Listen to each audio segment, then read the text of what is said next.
केंद्र सरकार की ओर से चीन के 59 ऐप पर बैन लगाने के बाद से ही तकनीकी जगत में हलचल देखने को मिल रही है।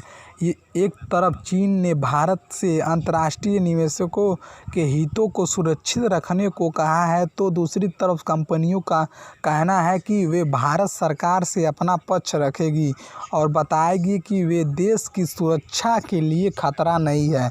सरकार ने जिन ऐप पर बैन लगाया है उनमें से कई ऐसे भी हैं जिसके यूजर्स की संख्या करोड़ों में है और वे सालों से भारत में कारोबार कर रही है। आइए जानते हैं कि चीन के किस ऐप की भारत में है क्या मौजूदगी। भारत में हैं टिकटॉक के सबसे ज़्यादा यूजर्स। यह दोनों ही ऐप बाइटडेंस नाम की कंपनी के हैं। दोनों को मिलाकर भारत में 170 मिलियन यानी 17 करोड़ एक्टिव यूजर्स हैं। टिकटॉक की बात करें तो भारत उसके लिए सबसे बड़ा मार्केट है, जिसके देश में कुल 611 मिलियन डाउनलोड हैं। इसके बाद चीन और अमेरिका का नंबर आता है। हालांकि इसके बाद भी रेवेन्यू जनरेट करने के मामले में बाइटडेंस बहुत आगे नहीं है। 2018 से 2019 ऐसा साल था जब पूरे वर्ष कंपनी ने भारत में बिजनेस किया था और कंपनी को 43.6 करोड़ रुपए का ही रेवेन्यू हासिल हुआ था।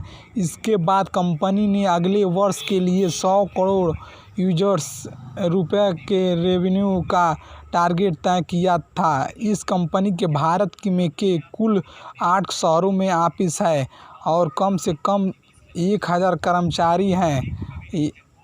यही नहीं, भारत में काम करने वाली कंपनी बाइटडेंस इंडिया चीनी फर्म के अंतर्गत नहीं है। इस कंपनी का मालिकाना हक टिकटॉक के पास है, जो सिंगापुर रजिस्टर्ड में है।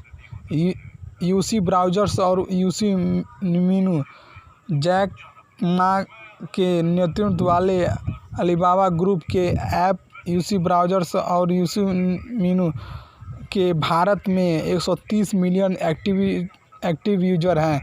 गूगल क्रोम के बाद यूसी ब्राउज़र भारत में दूसरा ऐसा इंटरनेट ब्राउज़र है जिसका सबसे ज़्यादा इस्तेमाल किया जा रहा है।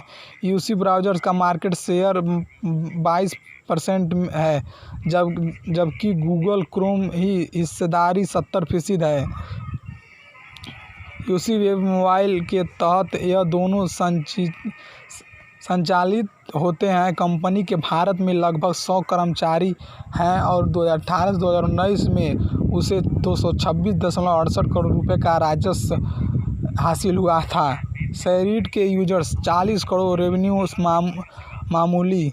ऑनलाइन फाइल शेयरिंग के लिए इस ऐप का इस्तेमाल काफ़ी लोकप्रिय है। भारत में इस ऐप के 400 मिलियन एक्टिव यूजर हैं। दुनिया भर में इस ऐप के 1.8 अरब यूजर्स हैं।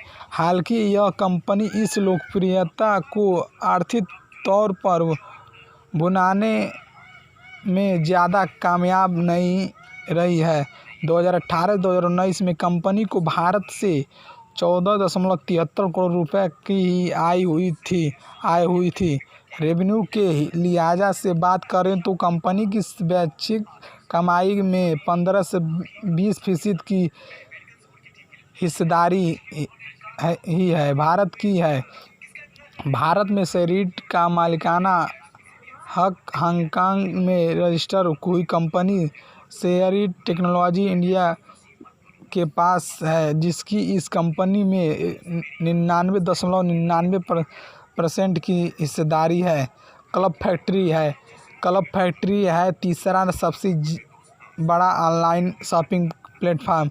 भारत की तीसरी सबसे बड़ी ई-कॉमर्स कंपनी होने का दावा करने वाली क्लब फैक्ट्री ने अपने प्लेटफॉर्म पर 30,000 सेलर्स को जोड़ा है। कंपनी की भारतीय इकाई ग्लोबमैक्स कॉमर्स इंडिया में हांगकांग स्थित यूनाइटेड प्राइस कंपनी की 99.99% हिस्सेदारी है। भारत से इस कंपनी ने 2018-2019 में 172.14 करोड़ रुपए का राजस्व हासिल किया था और उसके पेरोल पर भारत में 90 कर्मचारी हैं।